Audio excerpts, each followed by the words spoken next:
Good morning, everybody. Good morning, dear friends, and welcome to the Unitarian Universalist Fellowship at Stony Brook. We are located on the ancestral lands of the Settlecott people.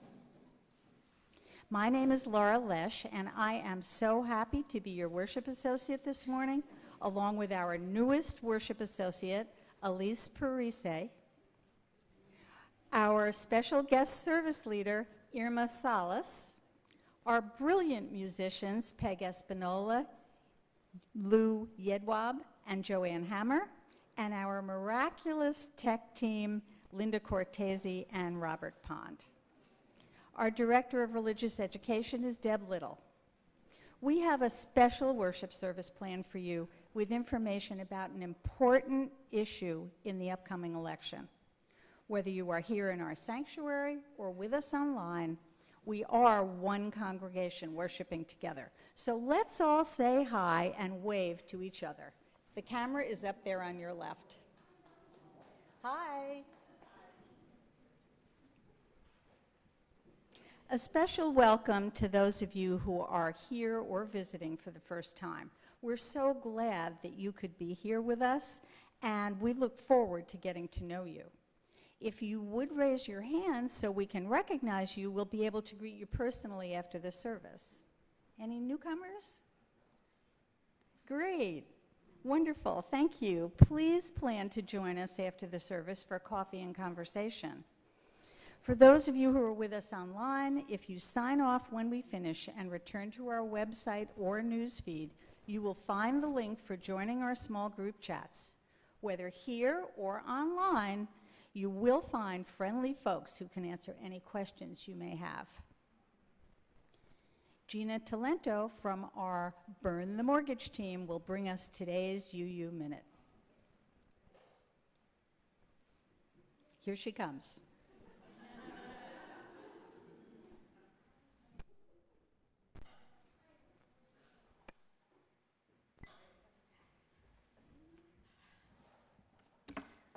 Hi.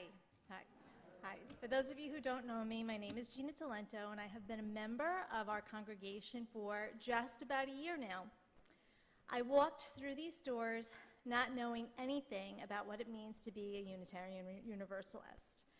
I was looking for a new path during a time of major transition in my life, and I was hoping that I might find a group of like-minded people and a place where I could make a contribution and feel connected to a larger community.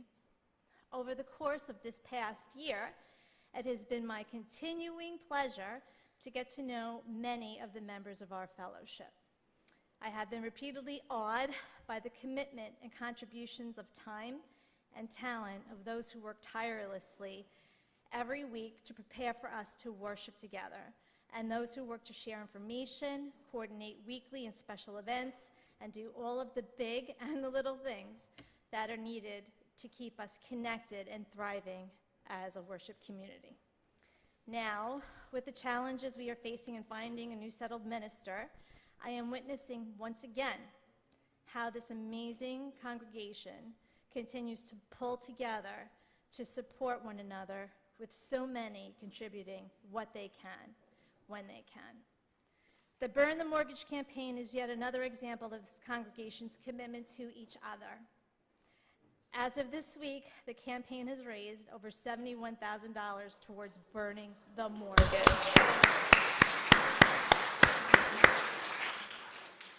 We need just over, a little over $18,000 to reach our $90,000 goal. If you are like me and have had some unexpected expenses recently and have not yet contributed your envelope, there's still time to be a part of this important campaign. When we all do what we can, when we can, we all enjoy the benefits. Thank you.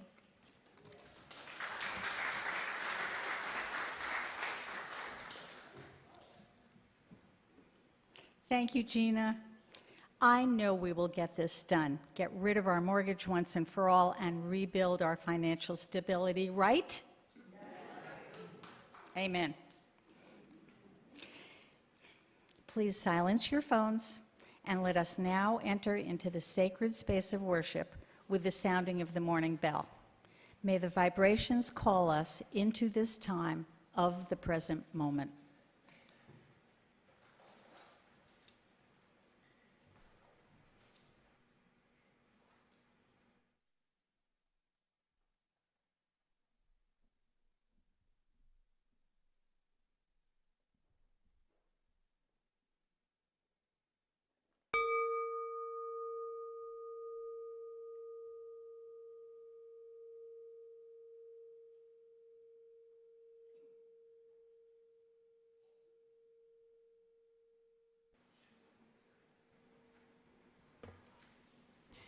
Hello.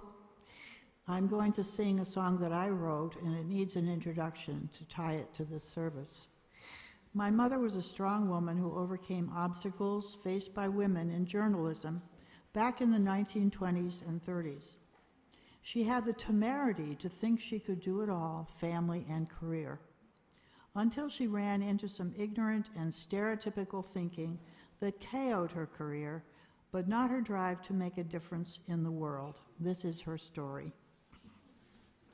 It's a little heavy, but it ends well. She was a little Jewish girl from Marietta, went to Paris in the 20s on her own. She wrote a book about the place that was a cellar, took a lover, broke his heart, and then came home. Took a lover, broke his heart, and then came home. But Ohio couldn't keep her there forever. To New York she went to write and do the town. She smoked little brown cigars in fancy bistros, fell in love again and finally settled down. Fell in love again and finally settled down. They had a baby, but she kept on writing stories. The little fellow didn't thrive the way they'd planned. One doctor said he thought her working somehow hurt him, so she let her castles vanish into sand. Her majestic castles vanished into sand. Oh, she tried to be a good suburban housewife, tried to bury memories of those other days. But as my brother slipped from slowness into madness, she couldn't find a way to make it go away. Nothing she could do could make it go away. So she took her pain and forged a life around it, raising money for the people like her son. She said, this is what they do in Marietta. This is what I'll do until the battle's won. This is what I'll do until the battle's won. So here ends my tale of Mom from Marietta, who enjoyed romance and glory in her day.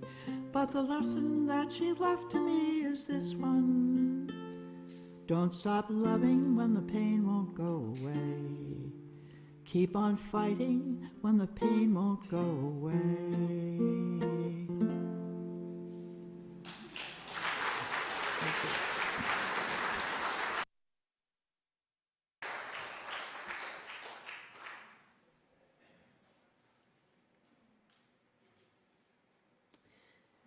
Peggy Fort, Irma's good friend and colleague in social justice work, will come forward to light our chalice this morning as I read these words by Lisa Garcia Simpson. The Great Turning by Lisa Garcia Sampson.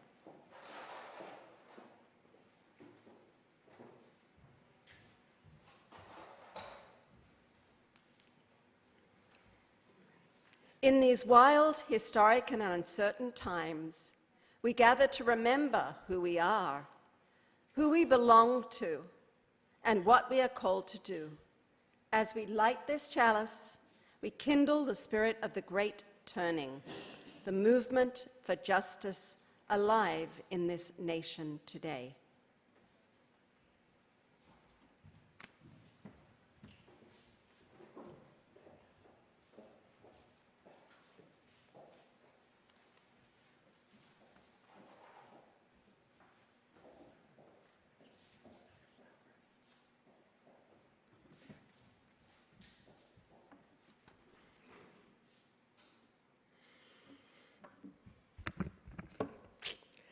Good morning, beloveds. Today we get to hear from our good friend, Irma Solis, who's going to speak about the New York Equal Rights Amendment. Some of us have been waiting many decades for an equal rights amendment in this country. This is for New York. If it's passed, it's going to prohibit discrimination based on, among other things, sex, gender, and gender expression. Our sign in front says that we believe that women's rights are human rights and that all genders are whole, holy, and good. So this should fit right in with our values. Our Time for All Ages today is a story about the 19th Amendment, so a woman in the 1920s. And that gave women the right to vote in this country. And since we just heard about a wonderful mother, must be Mother's Day because my story is also a reminder to always listen to your mother. The story is called The Voice That Won the Vote. A vote is a voice. In 1920, women were still denied the vote and that voice. For nearly 75 years, they had organized meetings, marched in parades, carried signs, and made speeches demanding the right to vote. "Say yes to suffrage," they shouted. They wore yellow roses, or sunflowers. Yellow means yes. But they were shouted down. Other voices drowned them out and said, "Uncivilized. Female voters will surely cause chaos. The only vote a woman needs is a vote to choose her husband." Nestled on a farm, ooh, so much murmuring, my goodness. Nestled on a farm in East Tennessee, one woman was determined to have a vote and a voice. At a time when most women did not go to college, except Peg's mom and this woman, Feb Byrne did. She was known around town as smart and strong-willed, and she was a teacher who loved to learn. Now, Feb was especially fascinated by laws and the people who made them. Every year on Election Day, the men who worked on her farm would head to town hall to cast their votes. Every year, Feb Byrne would watch them go. She was sick and tired of staying home, shut out of the process. So one day, she sat on her porch with a pen and a piece of paper, and she hatched a plan. A few days later, a letter arrived on the desk of the youngest legislator in Tennessee. His name was Harry Byrne. On that hot August day, he watched the state capitol fill up with reporters and photographers and people from all over the country. America was on the verge of change. 35 states wanted women to vote, but the country needed 36 to make it law, and it all came down to Tennessee. The first vote was a tie, and Harry Byrne had voted no. He knew that many of the people who elected him hated the idea of women voting. They knew they could count on Harry. After all, he was wearing a red rose, the symbol of keeping women in the home and out of the voting booth. The state capitol, in fact, that day was filled with many more red roses than yellow. Everyone knew what that meant. Someone was going to break the tie with a no vote. And someone did break the tie. Harry Byrne. "Yes," he said quietly. "What?" the official in charge said. He asked Harry Byrne to repeat himself. "I vote yes." Obviously, he had made a mistake. He was confused. But there was no mistake. He was not confused. Harry Byrne said that women should vote. No one could believe it. Many of the women who had organized meetings, marched in parades, and made speeches were in the audience wearing their yellow flowers.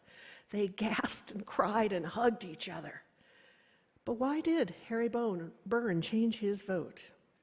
After the vote, he pulled out a letter from his mother, the one Feb Byrne had written on her front porch, 7 pages. His mother had written, "Hurrah and vote for suffrage. Don't keep them in doubt. I noticed some of the speeches against, and they were bitter."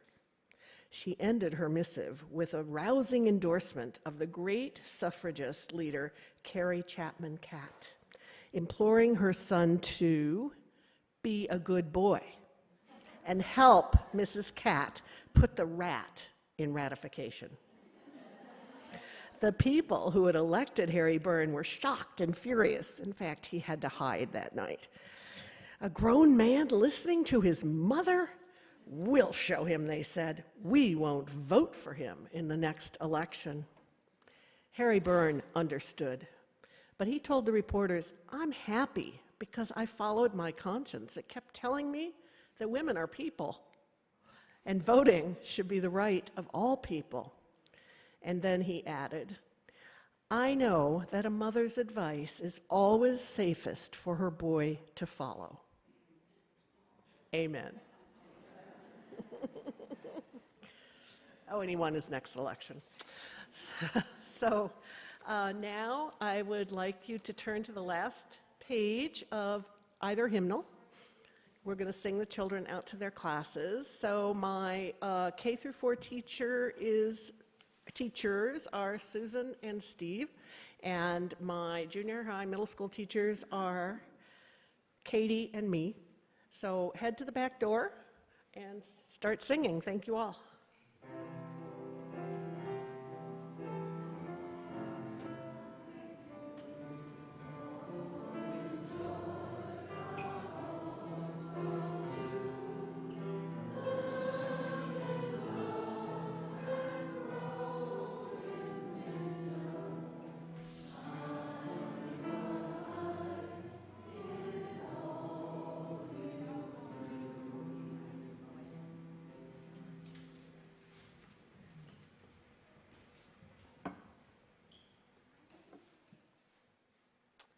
For our opening words, I offer this poem by the beloved American poet. I'm sure all of you know her, Maya Angelou. And the poem is titled Equality. You declare you see me dimly through a glass which will not shine. Though I stand before you boldly, trim in rank and marking time, you do own to hear me faintly as a whisper out of range. While my drums beat out the message and the rhythms never change, equality, and I will be free. Equality, and I will be free. You announce my ways are wanton, that I fly from a man to man, but if I'm just a shadow to you, could you ever understand? We have lived a painful history. We know the shameful past. But I keep on marching forward, and you keep on coming last. Equality, and I will be free. Equality, and I will be free. Take the blinders from your vision, take the padding from your ears, and confess you've heard me crying and admit you've seen my tears. Hear the tempo so compelling, hear the blood throb in my veins. Yes, my drums are beating nightly, and the rhythms never change. Equality, and I will be free. Equality, and I will be free.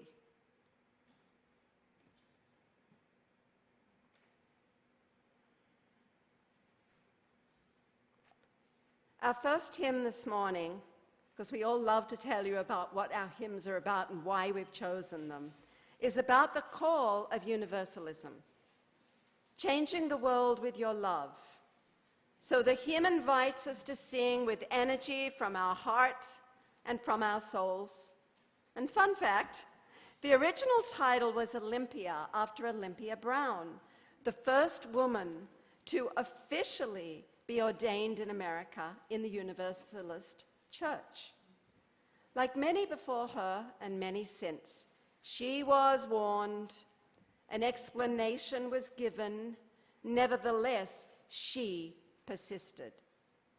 So please, rise in body or spirit as you are able, and join us in singing together hymn number 131, Love Will Guide Us.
As we enter our time of meditation and contemplation, I will start with a reading which for me captures the way many of us are feeling these days for a whole variety of reasons, including the upcoming election.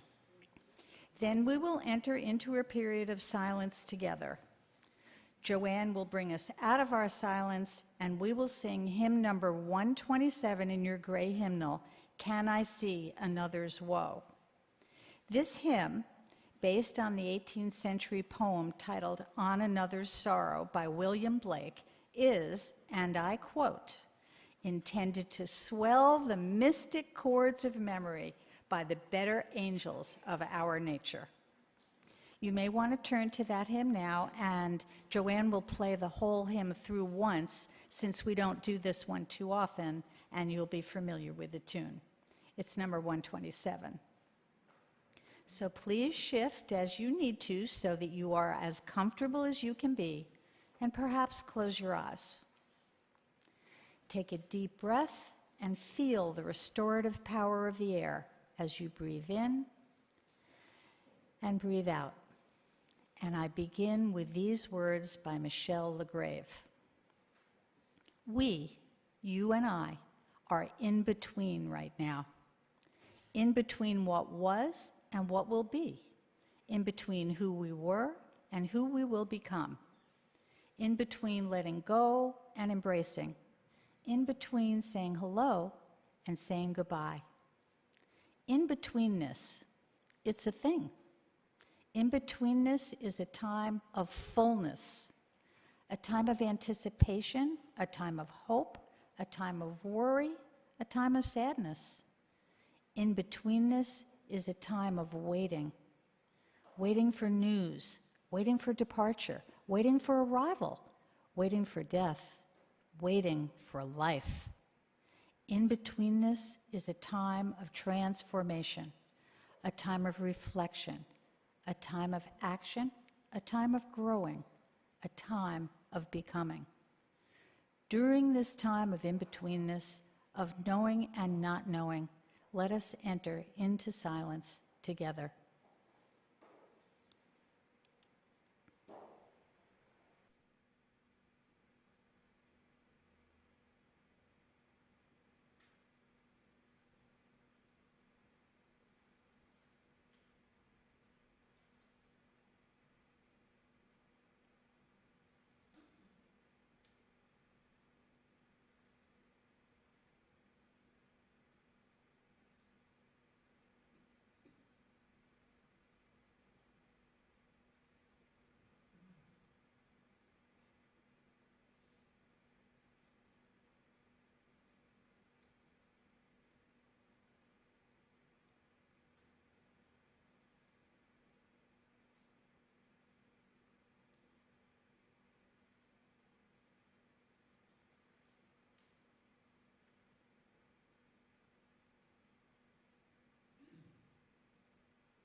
It is my real honor to introduce to you our service leader today, Irma Solis.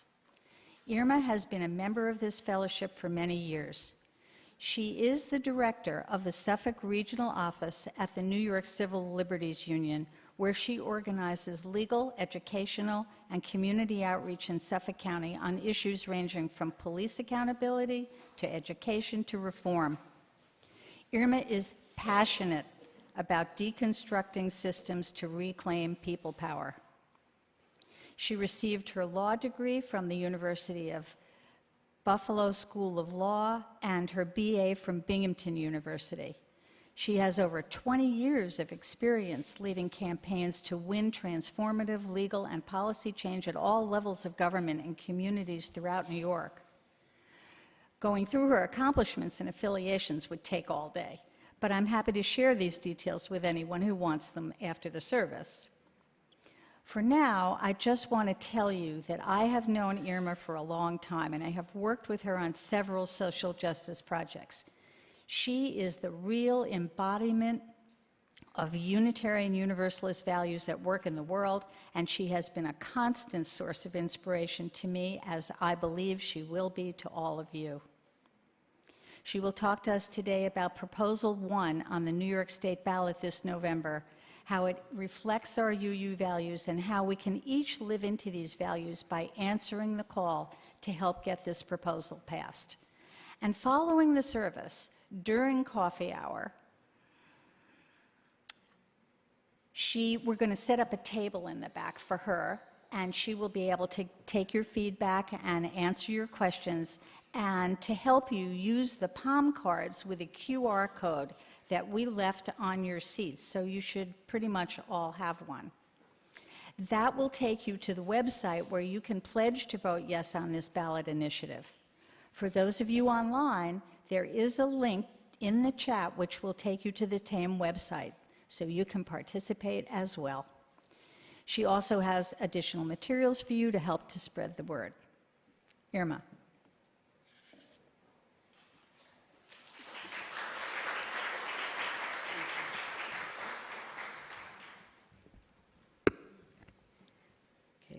To take my glasses off while others put them on, right?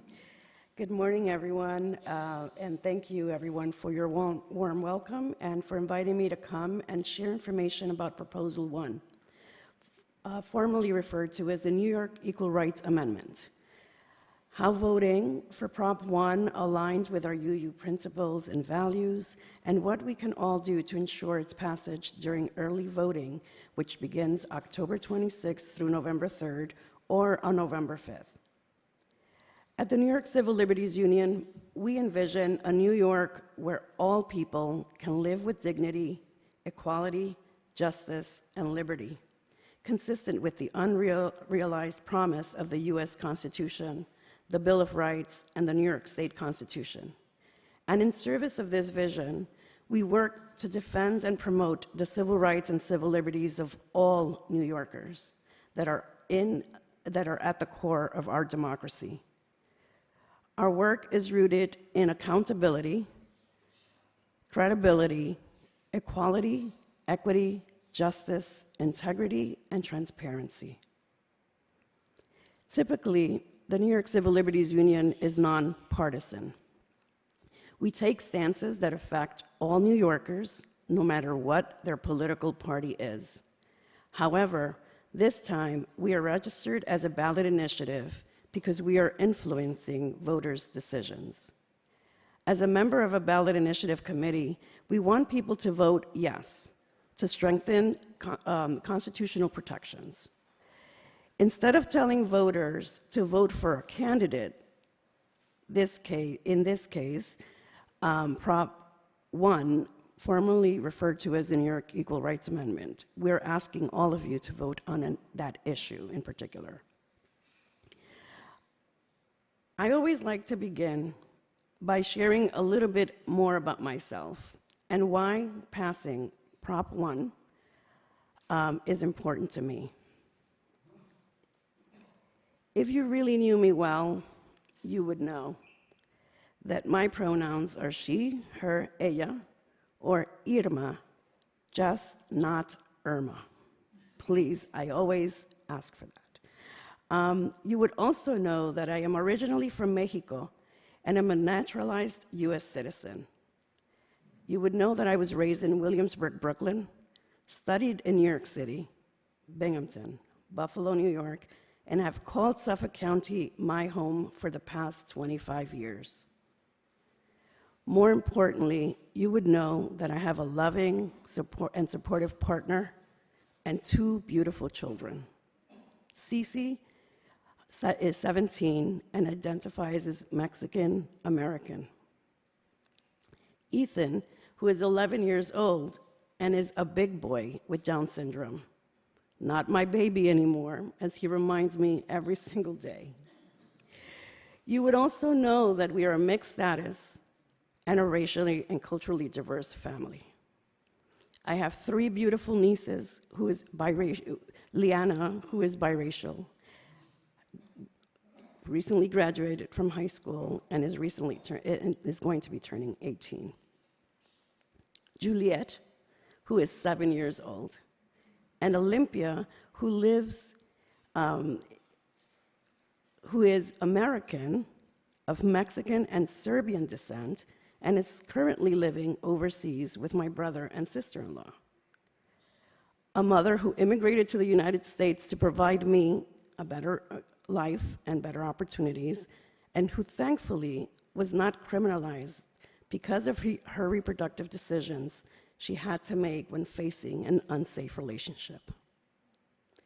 A sister and friends, like many women in New York and across the country, should not have to fear prosecution should she or my friend experience a miscarriage in the future. Lastly, you would know that passing Prop 1 is very important to me because it will offer me, my loved ones, and many others like us in our communities greater protections against government discrimination. Because no New Yorker should be discriminated against the government, by the government, no matter who we are, who we love, whether we have a disability, or whether we decide to have an abortion. Directly or indirectly, the issues so many of us care deeply about, LGBTQ rights, reproductive health, racial justice, and more, are part of every election and are on every ballot. Our Unitarian Universalist principles and values call us to join forces with all the people who want to organize around communities and our nation to vote for love and defeat hate.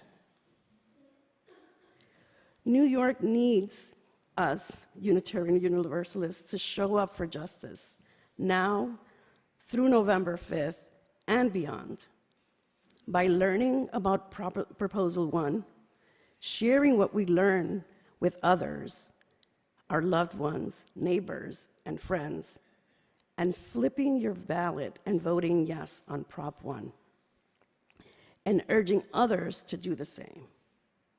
Because doing so will allow us to live out the principles which reflect our deeply held values and serve as our moral guide, especially the following principles: the inherent worth and dignity of every person, justice, equity, and compassion in human relations, the right of conscience and the use of the democratic process within our congregations and in society at large, the goal of world community with peace, liberty, and justice for all, and respect for the interdependent web of all existence of which we are a part of, a way of coming to fully embrace something greater than ourselves. What is Proposal 1, you ask? The New York Equal Rights Amendment. Proposal 1 is an amendment that embeds explicit protections within our state constitution to protect our fundamental rights and reproductive freedoms. Right now, the New York State's constitution includes protections for race and religion, but leaves many New Yorkers unprotected. This amendment, Proposal 1, would close those loopholes by prohibiting government discrimination based on a person's ethnicity, national origin, age, disability, and sex, including LGBT, pregnancy, and abortion rights. It will ensure no one can be discriminated against for who they are or who they love. Ultimately, Proposal 1 will ensure New Yorkers keep and protect what they want most: fundamental reproductive rights without political interference. As examples, the amendment would help victims of domestic abuse hold their abusers accountable in court, block a judge from taking away custody of a child based on a parent's sexual orientation, and prohibit politicians from putting in place barriers to voting that make it difficult for older adults and those with disabilities to vote. So let us vote. Well, let us flip our ballot first and vote yes on Prop 1. Because as you use, we believe in interdependence, equity, and justice. By voting for Prop 1, we will show how we honor the interdependent web of all existence and acknowledge our place in it. Declare that every person is inherently worth and has the right to flourish with dignity, love, compassion, and deserve to be protected against discrimination by the government. That we stand on the side of love with all families, regardless of their national origin, citizenship status, and strive to create welcoming communities, and that all deserve to be a member of the diverse, multicultural, beloved communities where we all feel welcome and can thrive. That we not only open doors to people of all sexual orientations and gender identities, and that we value diversity of sexuality and gender and see it as a spiritual gift, but that we strive to create inclusive communities and are working for LGBT justice and equity. Some have asked, aren't these protections already covered in our Constitution? As I said earlier, not yet. New York State Constitution explicitly, like I said before, protects against racial and religious discrimination, which is great, but not the other categories. And our highest court has said that our state's constitution's protections only go as far as the federal constitution. The federal constitution has not only been interpreted narrowly to exclude protections for such things as pregnancy, yes, believe it or not, but at this moment we are seeing the Supreme Court rescind rights that people have relied on for decades, like overturning Roe v. Wade. At a time when reproductive rights, including the right to abortion, are under attack across the country, we need to do everything we can ensure that that never happens in New York. We need to cement our fundamental rights and reproductive freedoms in the state constitution so they are permanently protected and cannot be rolled back by out-of-touch politicians in the future. In fact, 53 anti-abortion bills have been passed in by New York State politicians in the past decade alone. The only way to make sure that those attacks can never become law is for us to pass Prop 1 this November, putting our freedom to control our bodies, lives, and futures into our state constitution so politicians can't take it away. All New Yorkers deserve to have our fundamental rights and freedoms protected, and no New Yorker should be discriminated against because of who they are. So let us vote yes on Prop 1, because as you use, we value transformation, interdependence, equity, and justice. And by voting yes on Prop 1, like I said, we will be able to show that as you use, we understand that we are most powerful when we understand that all these issues we care about are deeply and fundamentally interlinked, and that each of us has a role to play in building a world in which all people can be free and thrive. We as UUs value transformation. So let's flip our ballot, vote yes for Prop 1, because Prop 1 will provide us an opportunity to adapt and help others adapt to the changing world by getting New York to clarify that our Constitution broadly protects against discrimination and that these are about equality. That we understand that decisions about children, families, and sexuality are some of life's most profound. And we advocate not only for the freedom of those choices in each person's life's journey, but also for the ability of all families and communities to realize a sense of wholeness with regard to their sexual and reproductive lives. So how do we add Prop 1 to the state constitution? New Yorkers will have the opportunity to vote on the amendment beginning October 26th through November 3rd, and for those who will be voting early, or on November 5th. New York State constitutional amendments must pass in 2 consecutive legislative sessions and then be approved by voters in a ballot referendum. Proposal 1 was voted on by the New York State Legislature on July 1st, 2022, in a special session, following the Dobbs v. JWHO decision that overturned Roe v. Wade.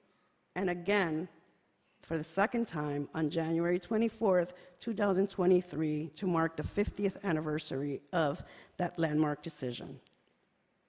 When voters vote yes on Proposal 1, the New York Equal Rights Amendment, you will be helping us to actually amend that Constitution. So if you believe that no New Yorker should ever be discriminated against by the government, no matter who they are, who they love, whether they have a disability, or whether we decide to have an abortion, then please commit to flipping your ballot and voting yes on Prop 1 and voting your UU principles and values at the same time. Sign up to commit to vote yes, and we'll have more information in the back. Sign up to do phone banking or canvassing. And we'll also have sign-ups in the back. I will end with this blessing by Jody Cohn Hayashida. As you go out to vote yes on Prop 1 and speak to your friends, loved ones, and neighbors and urge them to flip their ballot and vote yes on Prop 1 as well, I leave you with this blessing.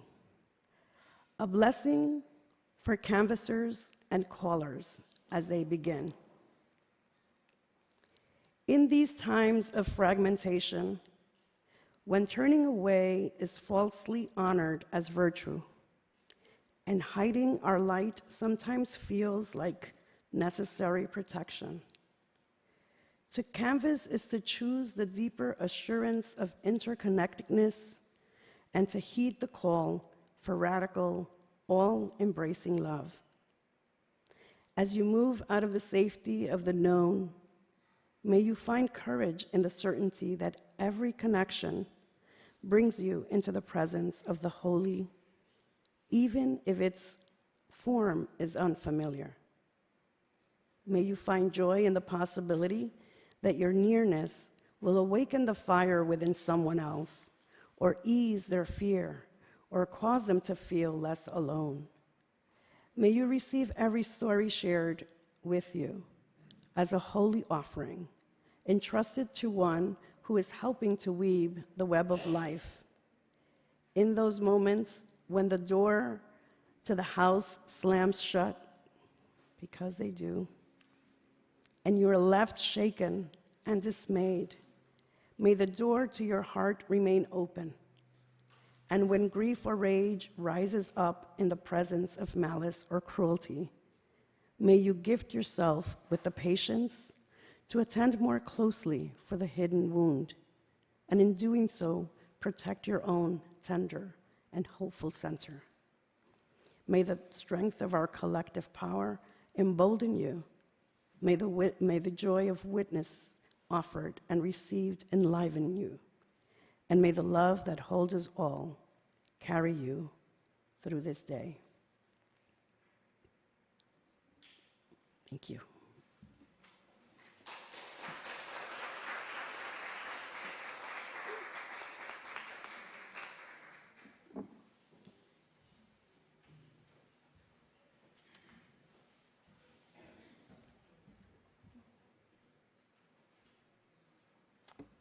Thank you, Irma. It was wonderful. And we thank Irma for her information, her insight, and her inspiration. So, yeah. At each of our services, we practice generosity by taking a collection, which we share with a local organization working for social justice.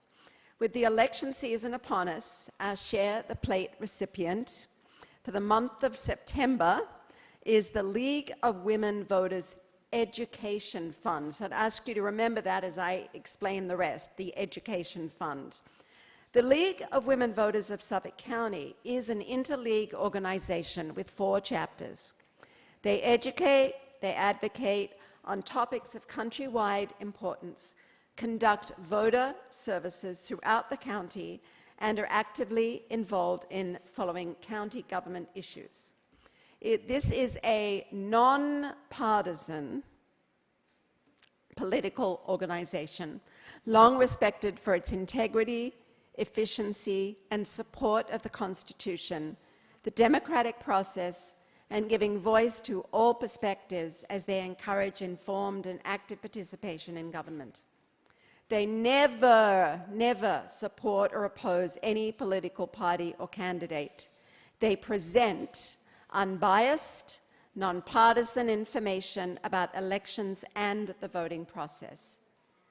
They also study and then advocate for or against particular policies in the public interest. They run voter registration events all year long, and in the election season, such as right now, with how many weeks to go, people? 4? Yeah, it's about 4. They're asking us questions. Have you ever thought about the ways that our county, or our country for that matter, might change if everybody voted? By the way, I came from a country originally where everybody had to vote, and if you didn't vote in Australia, you got a fine. So anyway, and I'm an American citizen, have been for a long time. If all the citizens, young and old, could register their opinions by going to the polls. And where can we start to make this happen?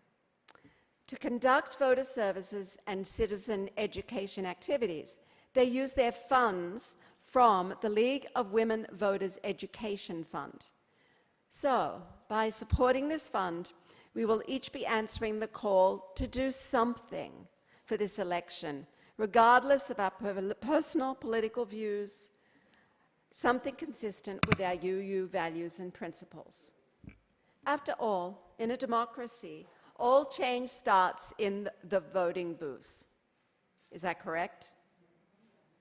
I can see some nodding heads. So now is surely the time to give generously. I know we will. For those online, the link to donate is in the chat right now. And Peg and Lou. Oh, no, you're calling.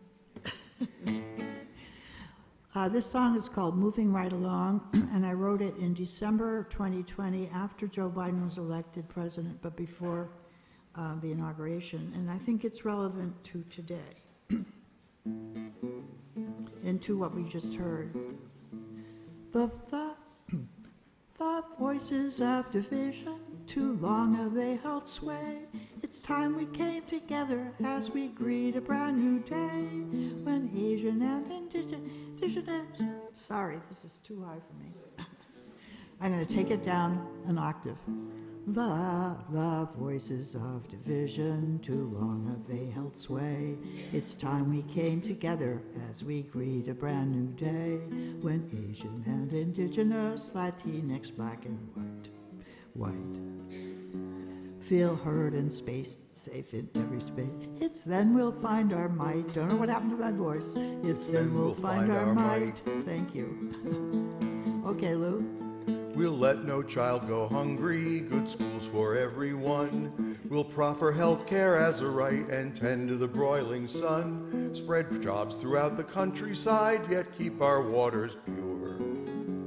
And work with nations everywhere, our planet to ensure. Our planet to ensure. A place where one can name one's gender and that choice will be respected. And gender needn't matter when a partner is selected. And babies all are wanted, 'cause women have their say.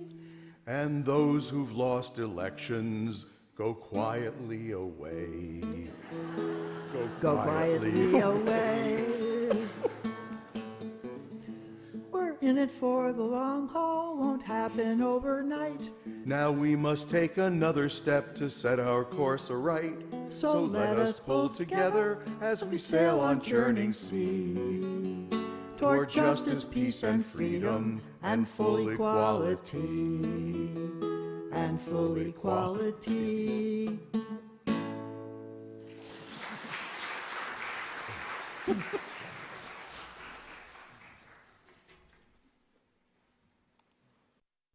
Thank you, two, for the perfect offertory for today.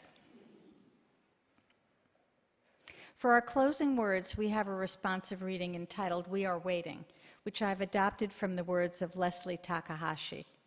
After I read each phrase, please respond with the words, "We are waiting." This is a time of anticipation, of expecting, of hoping, of wanting. It is a time of expecting the arrival of something or someone. This is a time of living in the hues of unknowing, of being quiet, of reflecting on years past, waiting for a new beginning, for a closing or an end. This is a time for digesting the lessons of days gone past, anticipating the future, for which waiting for a world which can know justice, waiting for a lasting peace, waiting for the bridge to span the divides that separate us, waiting for a promise or a hope. For all of this, may we feel it in our bones, and in the stillness of this hour, may we sense it calling our names. Our final hymn this morning has an interesting history in that it was actually written by one of the members of a Weavers tribute band known as Work of the Weavers. Some of you may remember the Weavers, a popular folk quartet of the 40s and 50s that included Pete Seeger and Ronnie Gilbert. Or you certainly are familiar with their music, such as If I Had a Hammer and The Lion Sleeps Tonight. Knowing that explains why this hymn of ours is a bit bluesy, a bit folksy, a bit repetitive, and a lot social justice oriented. We chose it for this service because it asks us not just to talk about building a way, but to work on building a new way. And that is what Irma is asking us all to do as well, by voting, encouraging everyone you know to vote, and by supporting Prop 1. So please rise in body or spirit and join in singing hymn 1017 in your teal hymnal. We are building a new way.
Our benediction comes from Jonalou Johnston.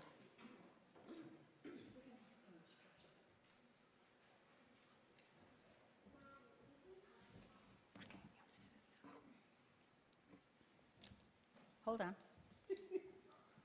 When you're a newbie, you get something wrong, right? We all make mistakes. Please be seated, everybody. Glad you did that. Okay. As our service concludes, let's wave and say goodbye to the folks online. Bye.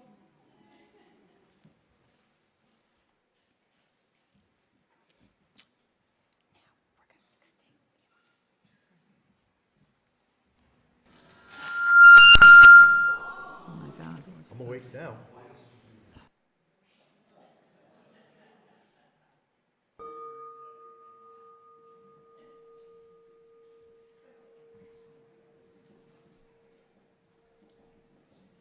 So our benediction comes from Jonalou Johnston. We shall overcome when we truly celebrate the diversity of contributions and talents offered by all people. We shall overcome hatred and prejudice and oppression. When we can truly extend our hands to one another in loving acceptance, we shall overcome the past that haunts us now. Living in peace and freedom, we shall overcome the wrongs that have happened and the debts left unpaid. Let us join together in that commitment to overcome, and let us say together, Amen.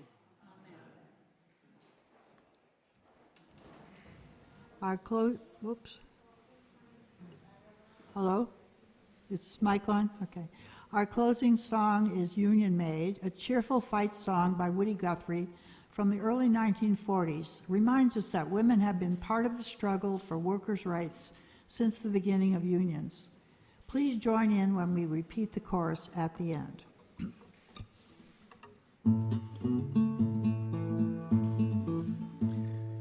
Once was a union maid, she never was afraid of goons and ginks and company finks and the deputy sheriffs that made the raid. She went to the union hall when a meeting it was called, and when the company boys came around, she always stood her ground. Oh, you Can't scare me, I'm sticking to the union. I'm sticking to the union. I'm sticking to the union. Oh, you can't scare me, I'm sticking to the union. I'm sticking to the union till the day I die. This union maid was wise to the tricks of the company spies. She'd never be fooled by a company stool. She'd always organize the guys. She always got her way. When she asked for better pay, she'd show her card to the company guard, and this is what she'd say. Oh, you can't scare me, I'm sticking to the union. I'm sticking to the union. I'm sticking to the union. Oh, you can't scare me, I'm sticking to the union. I'm sticking to the union till the day I die. One last time. Oh, you can't scare me, I'm sticking to the union. I'm sticking to the union. I'm sticking to the union. Oh, you can't scare me, I'm sticking to the union. I'm sticking to the union till the day I die.